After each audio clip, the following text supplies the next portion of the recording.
आज की कहानी सुनाऊं उससे पहले आपको चंद तस्वीरें दिखाना चाहता हूं, क्योंकि अमेरिका के इतिहास में हाल के वक्त में या हाल के सालों में इससे पहले ऐसा कभी नहीं हुआ जो अभी लास्ट सैटरडे को देखने को मिला, यानी कि 28 मार्च को। अमेरिका इजराइल के साथ ईरान के खिलाफ जंग लड़ रहा है। जंग का आज 31वां दिन है। 28 फरवरी को यह जंग शुरू हुई और आज 30 मार्च।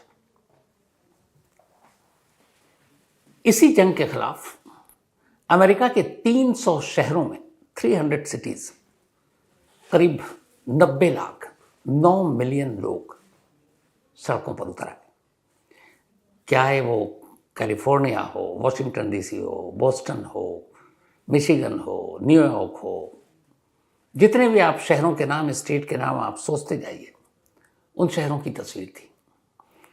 एक साथ एक दिन में 300 शहर में और 90 लाख लोग सड़कों पर हों तो अंदाज़ा लगाइए कि उनमें कितना गुस्सा होगा। ये तमाम लोग नो किंग्स नाम की एक विरोध प्रदर्शन रैली में हिस्सा ले रहे थे। इनके हाथों में पैम्फलेट, इनके हाथों में बैनर, इनके हाथों में पोस्टर, और ये सभी ट्रंप के खिलाफ सड़कों पर उतरे थे। गुस्से की वजह थी अमेरिका का ईरान के साथ जंग करना और फिर ट्रंप के बहुत सारे जो फैसले हाल के वक्त में हुए वो लेकर। लेकिन मेन मुद्दा था जंग। अमेरिका के ज़्यादातर लोग ये मानते हैं कि ईरान पर अमेरिका को हमला नहीं करना चाहिए था। ईरान के साथ जंग करने की कोई ज़रूरत नहीं थी। ईरान अमेरिका के लिए कोई थ्रेट नहीं था। ईरान ने कोई न्यूक्लियर बॉम्ब नहीं बना लिए थे। सिर्फ और सिर्फ इजराइल के कहने पर और ट्रंप ने अपनी मनमानी से इस जंग की शुरुआत कर दी, जिससे कई अमेरिकी सैनिकों को नुकसान हुआ, उनकी जान गई और जानबूझकर एक राष्ट्रपति ने अपने देश को इस जंग में झोंक डाला। 30 दिन से ज़्यादा हो गए, 31वां दिन है, जंग खत्म होने का नाम नहीं। और जिस तरीके से ईरान ने पलटवार किया, खुद अमेरिका हैरान है। तो इसी ट्रंप के फैसले के खिलाफ 90 लाख लोग एक दिन में अमेरिका के 300 शहरों में अगर सड़क पर उतर आए हों तो सोचिए क्या होगा। मुझे याद है 28 फरवरी को जब इस जंग की शुरुआत हुई थी, जब इजराइल और अमेरिका ने मिलकर तेहरान पर हमला किया था और पहली बार 28 फरवरी की रात 1:37 पर डोनाल्ड ट्रंप ने सोशल मीडिया पर एक पोस्ट डाला और उस पोस्ट में उन्होंने लिखा था, पहली बार ऐलान किया था कि ईरान के supreme leader Ayatollah Ali Khamenei और उनके साथ ईरान की टॉप लीडरशिप के तमाम लोग मारे गए। और उसी पोस्ट में एक जगह उन्होंने जिक्र किया कि अब ईरान की जनता आगे बढ़ो और ईरान पर कब्जा कर लो। मतलब ईरान की जनता को भड़काने वाला ये एक पोस्ट था और उसकी वजह ये थी कि दिसंबर में ईरान में एक आंदोलन शुरू हुआ था, वहाँ की सरकार और खामेनी की सरकार के खिलाफ ही, वहाँ के सुप्रीम लीडर और ईरान की सरकार के खिलाफ। ईरानी जनता गुस्से में थी। तो ट्रंप और नेतन्याहू को यही लगा कि ये मौका अच्छा है, ईरानी अवाम गुस्से में है, चलो ईरान में तख्ता पलट करते हैं। तो जब 28 फरवरी को पहले हमले में ही सुप्रीम लीडर मारे गए, उसके बाद ईरान की टॉप लीडरशिप खत्म हुई, तब इन दोनों ने को लगा कि आसान है और ट्रंप ने ये पोस्ट किया जिसमें साफ साफ है कि बेहतरीन मौका है ईरान की जनता के लिए, आओ और अपनी सरकार पर कब्जा करो, मतलब तख्ता पलट कर दो। ट्रंप ने सोचा नहीं था कि उनका ये पोस्ट 1 महीने के बाद उन्हीं के खिलाफ जाने वाला है। वो ईरान के लोगों को तख्ता पलट के लिए उकसाने और भड़काने का काम कर रहे थे। 1 महीने बाद 28 मार्च को शनिवार के दिन अमेरिका के 300 शहरों में 90 लाख लोग सड़क पर उन्हीं ट्रंप के खिलाफ थे। इस तरीके से वक्त बदलता और कहते हैं कि जनता से बड़ी ताकत कोई नहीं। अमेरिकी जनता ने जो वहाँ पे प्रदर्शन किया उसमें बार बार यही कह रहे थे कि हम एक डेमोक्रेसी वाले देश हैं, लोकतंत्र हैं, और जिस तरीके से ट्रंप बर्ताव कर रहे हैं वो एक किंग जैसा काम कर रहे हैं, एक राजा जैसा, और हमें डिक्टेटर और राजा नहीं चाहिए। हमने उन्हें प्रेसिडेंट चुना है, वो प्रेसिडेंट ही रहें और ईरान पर जंग रोकें। इसके लिए 90 लाख लोग, जाहिर सी बात इतनी बड़ी तादाद में अगर ट्रंप के खिलाफ लोग सड़कों पर हैं तो ट्रंप दबाव में है, पहले से ही दबाव में है। दुनिया के तमाम देश ट्रंप के इस फैसले के खिलाफ हैं। उनके अपने नाटो के देश वो इस जंग में शामिल नहीं हो रहे हैं। और आज 30 मार्च की बात है, शाम को स्पेन ने ऐलान किया है, नाटो देश का मेंबर है, कि अब अमेरिकी जंगी जहाज़ के लिए स्पेन का एयर स्पेस बंद रहेगा। तो स्पेन के आसमान से अमेरिका की जंगी जहाज़ नहीं उड़ सकते। तो ये तस्वीरें देखकर अंदाज़ा लगता है कि खुद अमेरिका के लोग इस जंग के खिलाफ कितने गुस्से में हैं। अब आइए आपको आज की कहानी सुनाता हूं। ईरानी रिवोल्यूशनरी गार्ड कॉर्प्स IRGC ने ईरानी मीडिया के जरिए एक लेटर जारी किया है। लेटर क्या है? ये एक धमकी है, एक अल्टीमेटम है सीधे अमेरिका के लिए। इस लेटर में लिखा गया है अनाउंसमेंट नंबर 50, अनाउंसमेंट नंबर 50, यानी इससे पहले 49 अनाउंसमेंट कर चुके हैं वो। Announcement number 50 of true promise 4। True promise 4 Iran ने इस जंग का नाम रखा है जो इजराइल और अमेरिका के साथ वो लड़ रहा है। तो announcement number 50 of true promise 4 America के अपराधी शासक को चेतावनी, सीधे एक तरह से डोनाल्ड ट्रंप के नाम है। अब ये वो ओरिजिनल लेटर है जो आप स्क्रीन पर देख रहे हैं, लेकिन इसके कुछ पार्ट्स मैं अब आपको पढ़ के सुनाता हूं, कुछ हिस्से हिंदी में, क्योंकि इंग्लिश में है ये। व्हाइट हाउस के नासमझ शासकों को ये चेतावनी दी जाती है कि अब से उनकी तरफ से कब्जा किए गए तमाम यूनिवर्सिटी के साथ ही पश्चिम एशिया में मौजूद अमेरिकी यूनिवर्सिटी तब तक हमारे निशाने पर होंगे जब तक कि ईरान की यूनिवर्सिटी में हुई तबाही के बदले ऐसे 2 संस्थानों पर जवाबी हमला न कर दिया जाए। आगे बताऊंगा ये इसका मतलब क्या है। हम अमेरिकन यूनिवर्सिटी के तमाम कर्मचारी, प्रोफेसर और छात्रों के साथ साथ इन यूनिवर्सिटी के इर्द गिर्द रहने वाले सभी लोगों को ये सलाह दे रहे हैं कि अपनी ज़िंदगी बचाने के लिए इन यूनिवर्सिटी से कम 1 किलोमीटर की दूरी पर रहें। अगर अमेरिकी शासन ये चाहती है कि इस इलाके में उनके यूनिवर्सिटी को जवाबी कार्रवाई के तौर पर निशाना न बनाया जाए, तो वो तेहरान के समय के मुताबिक 30 मार्च की दोपहर 12 बजे तक, आज 30 मार्च है, 30 मार्च की दोपहर 12 बजे तक यूनिवर्सिटी पर किए गए हमलों की निंदा करते हुए आधिकारिक बयान जारी करें। IRGC ने यह धमकी अमेरिका के लिए, अमेरिकी सरकार के लिए, ट्रंप के लिए है, और उनका यह कहना है कि अगर आज 30 मार्च की दोपहर 12 बजे तक अमेरिका तेहरान में हुई 2 उनकी नामचीन यूनिवर्सिटी पर जो बम गिराए हैं इजराइल और अमेरिका ने, अगर उसकी निंदा नहीं करते हैं, अगर उसकी मजम्मत नहीं करते हैं, तो ईरान 12 बजे के बाद 30 मार्च की दोपहर आज़ाद है मिडिल ईस्ट के देशों में मौजूद हर अमेरिकी यूनिवर्सिटी पर बम बरसाने के लिए। तेहरान हमसे 2 घंटा पीछे है। जब भारत में दोपहर के 2 बजे थे, तब तेहरान में दोपहर के 12 बजे थे। 30 मार्च की तारीख है, तो आज इंडियन टाइम के हिसाब से दोपहर 2 बजे ईरानी रेवोल्यूशनरी गार्ड कॉर्प्स की दी गई इस धमकी की मोहलत खत्म हो गई, लेकिन 12 बजे तक अमेरिका ने तेहरान की 2 यूनिवर्सिटी पर जो बम गिराए उसके लिए कोई माफ़ी नहीं मांगी, कोई निंदा नहीं की, ना ऐसा कहा कि हमें अफसोस है। तो जो अल्टीमेटम दिया था ईरान ने, वो मोहलत खत्म हो गई 2 बजे।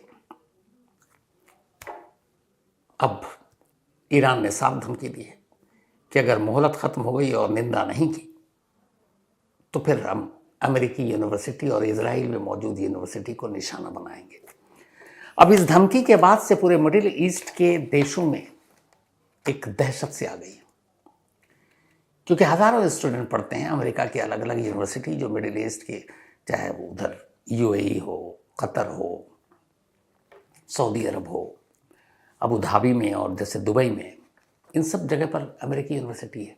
उसमें अपने इंडियन करीब, इन तमाम अमेरिकी यूनिवर्सिटी अगर मिडिल ईस्ट की देखें तो 15% के आसपास तो हमारे इंडियन स्टूडेंट वहाँ पढ़ते हैं। तो जब ये हुआ तो इसके बाद फ़ौरन इन देशों ने यूनिवर्सिटी के लिए रेड अलर्ट जारी कर दिया और क्लासेस को कहा कि अब ऑनलाइन होगी, यूनिवर्सिटी बंद। प्रोफेसर और स्टाफ और स्टूडेंट्स को कहा गया कि आप यहाँ से जाएं, और साथ ही यूनिवर्सिटी की सुरक्षा भी बढ़ा दी गई है। जिन यूनिवर्सिटी को सबसे ज़्यादा खतरा है अमेरिका की इस धमकी के बाद, उनमें है कतर में पूरी एक एजुकेशन सिटी है, एक एजुकेशन सिटी जैसे दुबई में भी एक है। तो उस एजुकेशन सिटी में दुनिया भर के यूनिवर्सिटीज़ हैं, उसमें सबसे ज़्यादा 6 अमेरिका की यूनिवर्सिटीज़ नामी गिरामी, वहाँ सुरक्षा बढ़ा दी गई है। इसके अलावा Texas A&M, Georgetown university, Carnegie Mellon, wheel Cornell medicine, अमेरिकी यूनिवर्सिटी ऑफ बेरूत, ये लेबनान में है। इसके अलावा UAE में और दुबई में, अबू धाबी में यूनिवर्सिटी भी अमेरिका की निशाने पर है। इजराइल में इजराइल इंस्टीट्यूट ऑफ टेक्नोलॉजी, वहाँ की IIT, और जिसे इजराइल इंस्टीट्यूट ऑफ टेक्नोलॉजी को मिडिल ईस्ट का MIT कहा जाता है। साथ ही हिब्रू यूनिवर्सिटी ऑफ यरूशलेम, तेल अवीव यूनिवर्सिटी, इन सारी यूनिवर्सिटी पर अब एक साथ खतरा है। मिडिल ईस्ट के सारे देशों पर, इजराइल के देशों पर, जहां जहां अमेरिकी की मदद से यूनिवर्सिटी चल रही। अब सवाल यह है कि एक जंग जो शुरुआत हुई, अमेरिका और इजराइल ने मिलकर इस तरह से किया कि ईरान में न्यूक्लियर यूरेनियम एनरिचमेंट और न्यूक्लियर वेपन बना रहे हैं, फिर वहाँ के सैन्य ठिकाने पर, फिर ये वापस पहुँचा तेल और गैस पर, और अब ये जंग क्लासरूम तक पहुँच गई। ईरान ने यह धमकी क्यों दी? जाहिर सी बात है, किसी भी यूनिवर्सिटी या कॉलेज जहाँ बच्चे पढ़ते हैं वहाँ बम गिराना आप किसी भी कीमत पर सही नहीं करार दे सकते, फिर चाहे वो कोई भी देश हो, ईरान ही क्यों ना हो। अगर ईरान यूनिवर्सिटी और कॉलेजेस पर बम गिराता है, स्कूलों में बम गिराता है, तो ये गलत है, मानवीय पहलू से, हर पहलू से गलत है, क्योंकि उनका जंग से क्या लेना देना। तो ईरान ने ये ओपनली खुलेआम धमकी क्यों दी? तो इसकी वजह है 3। पहली, 28 मार्च को अमेरिका और इजराइल ने मिलकर तेहरान में मौजूद 93 ईयर ओल्ड ईरान की सबसे प्रेस्टिजियस यूनिवर्सिटी में से एक पर बम गिराया। ये जो यूनिवर्सिटी है, ईरानी university of science and technology, 97 साल पुरानी है यूनिवर्सिटी, 19,000 बच्चे पढ़ते हैं, वर्ल्ड की रैंकिंग में टॉप 100 में यूनिवर्सिटी आती है। जैसे हमारे यहाँ यूपीएससी का एग्ज़ाम पास करना बड़ा मुश्किल होता है, कहते हैं कि इस ईरानी university of science and technology में दाखिला बहुत मुश्किल है, गिने चुने बच्चे सबसे मोस्ट टैलेंटेड होते हैं वो यहाँ आते हैं। ईरान के नामचीन साइंटिस्ट, चाहे वो न्यूक्लियर साइंटिस्ट, वो सब इसी यूनिवर्सिटी से पढ़कर निकले। 28 मार्च को इजराइल और अमेरिका ने मिलकर इस यूनिवर्सिटी पर, जो इंजीनियरिंग कॉलेज का ईरान का सबसे बड़ा और सबसे प्रेस्टिजियस यूनिवर्सिटी है, उस पर बम गिराया, उसे बर्बाद कर दिया। इसके बाद ये यहीं नहीं रुके, दूसरी यूनिवर्सिटी है Isfahan university of technology. Isfahan में ईरान का न्यूक्लियर साइट भी है, बहुत मशहूर। तो इस्फहान यूनिवर्सिटी ऑफ टेक्नोलॉजी पर भी अमेरिका और इजराइल ने मिलकर बम बरसा दिया, इसे भी तबाह कर दिया। इसके अलावा वो जहाँ की रेड सोसाइटी है ईरान की, उनकी एक रिपोर्ट के मुताबिक अब तक की 1 महीने की जंग में इजराइल और अमेरिका ने ईरान में 600, बल्कि मोर देन 600 एजुकेशनल इंस्टीट्यूट पर बमबारी की, 600 से ज़्यादा शैक्षणिक संस्थानों पर हमले किए। और इन सब की शुरुआत होती है 28 फरवरी को। 28 फरवरी को इस शुरुआत तब हुई थी जब आपको कहानी याद होगी कि सुबह करीब 9:40 पर तेहरान में इजराइल ने बमबारी की। तेहरान की एक बिल्डिंग में, जिसमें ईरान के supreme leader Ayatollah Ali Khamenei, Iran की टॉप लीडरशिप, ईरानी रिवोल्यूशनरी गार्ड कॉर्प्स के टॉप कमांडर एक साथ एक छत के नीचे मीटिंग करने वाले थे, और इसमें खामेनी समेत 40 से ज़्यादा लोगों की मौत हो गई। यह हमला हुआ था 9:40 पर, सुबह 28 फरवरी को। इस हमले के ठीक 40 मिनट बाद 10:20 ईरान की राजधानी तेहरान से दूर एक और हमला होता है, और यह हमला हुआ था मीनाप शहर में। मीनाप शहर में एक स्कूल है, गर्ल्स स्कूल, प्राइमरी स्कूल, जहां छोटी बच्चियां पढ़ती हैं। तो इसी स्कूल में, जो मीनाप के पास ये स्कूल मौजूद है, 10:20 पर 28 फरवरी को तेहरान पर हुए हमले के बाद दूसरा हमला था। 3 मिसाइल एक के बाद एक यहां पर गिरी थी। अब इस स्कूल में मिसाइल गिराने का क्या मतलब था? तो इस स्कूल की खासियत यह है कि इस स्कूल के ठीक सामने हॉर्मुज स्ट्रीट है, मीनाप शहर के करीब है। जब इस स्कूल में पहली बार मिसाइल गिराया 10:20 पर, तब लड़कियां क्लासरूम में थे, छोटी छोटी बच्चियां थी। जब बम गिरा तो अफरा तफरी फैली, जो टीचर स्टाफ फौरन उन्हें उठाकर या भगाकर अपने साथ प्रेयर रूम में ले गई। जब ये सारी बच्चियां प्रेयर रूम में पहुंची, तभी दूसरा मिसाइल गिरता अगर स्कूल पर, और ये दूसरा मिसाइल उसी प्रेयर रूम में गिरता। फिर तीसरा मिसाइल स्कूल के कैंपस के बराबर में गिरता है। 10:20 पर एक स्कूल में, जो इस मीनाप शहर की गर्ल्स स्कूल है, 264 बच्चियां यहाँ पढ़ती थी। जब ये हमला हुआ उसके बाद लाशों की गिनती हुई तो 163 163 बच्चियों की लाशें इस स्कूल के अंदर से बरामद हुई। 264 पढ़ती थी, उनमें से 163 की मौत हो गई।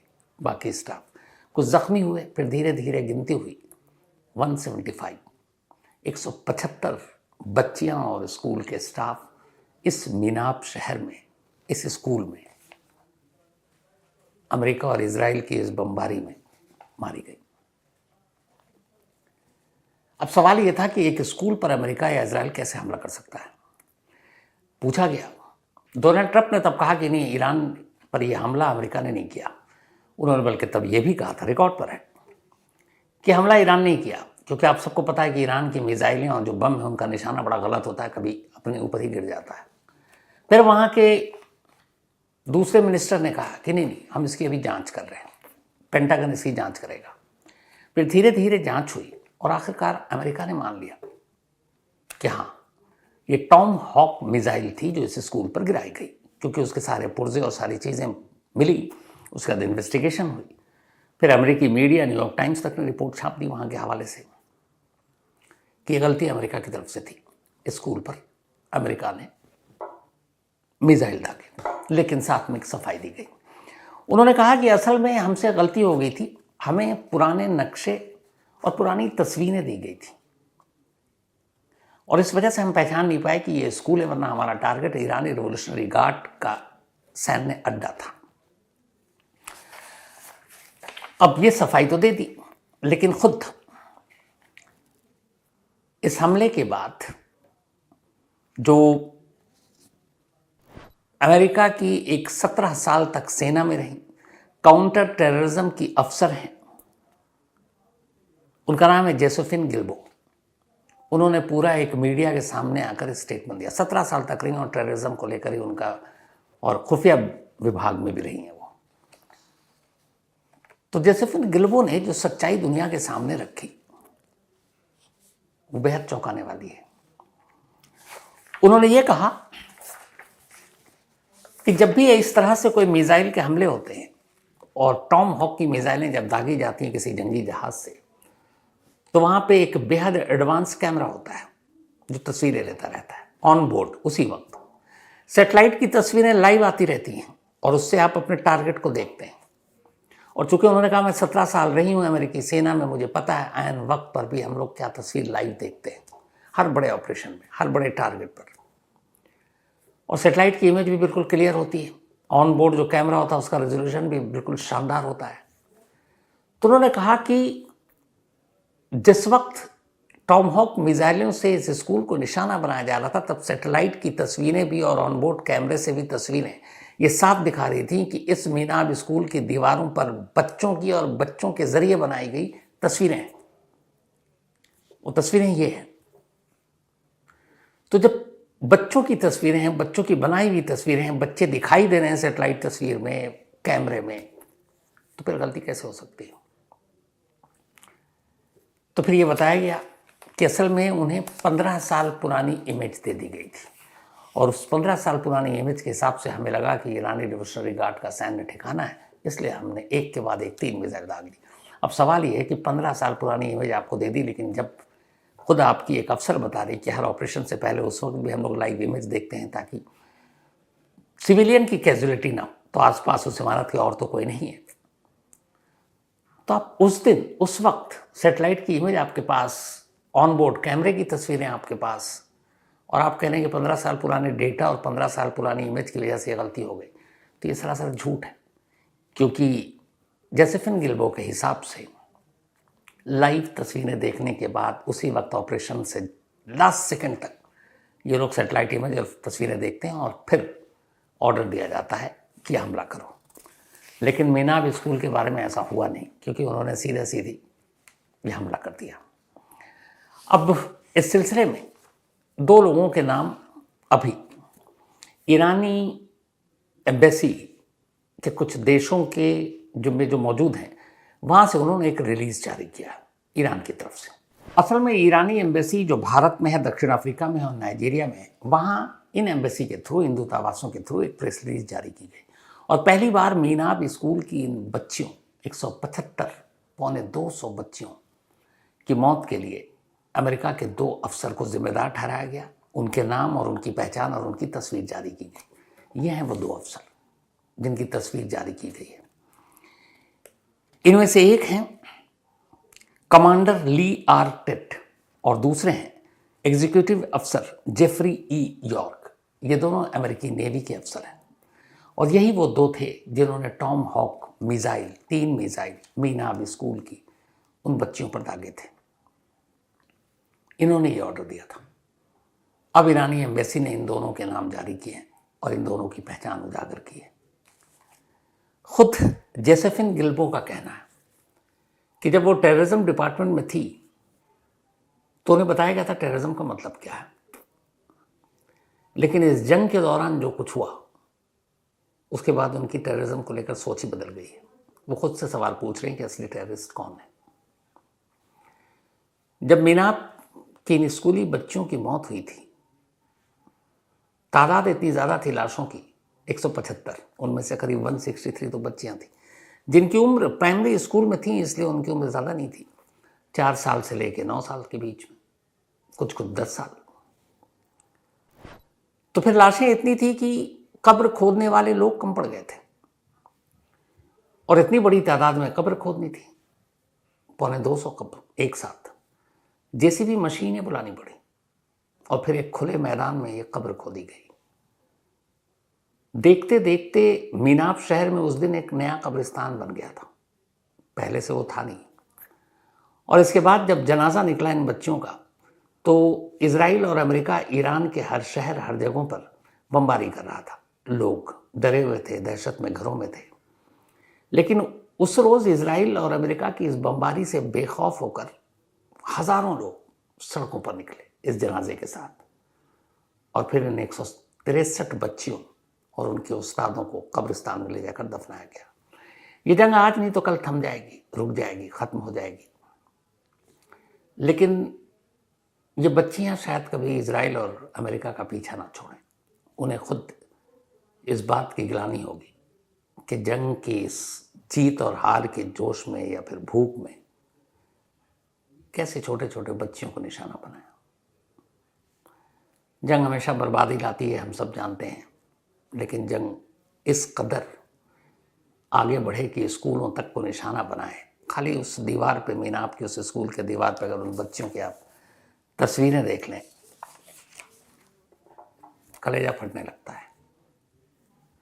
अब पता नहीं 31वां दिन तो हो गया है, धमकियां जारी हैं और अब ये नया ईरान की तरफ से स्कूल, कॉलेज, यूनिवर्सिटी जो भी है अमेरिका का है, उस पर हम बमबारी करेंगे। मालूम ही नहीं ये जंग हम सबको कहाँ तक ले जाए और आने वाले दिन क्या हो। बस इस दुआ के साथ कि अच्छा हो, बुरा ना हो, सभी को अकल आए, सुध आए, जंग रुक जाए, थम जाए। तो आज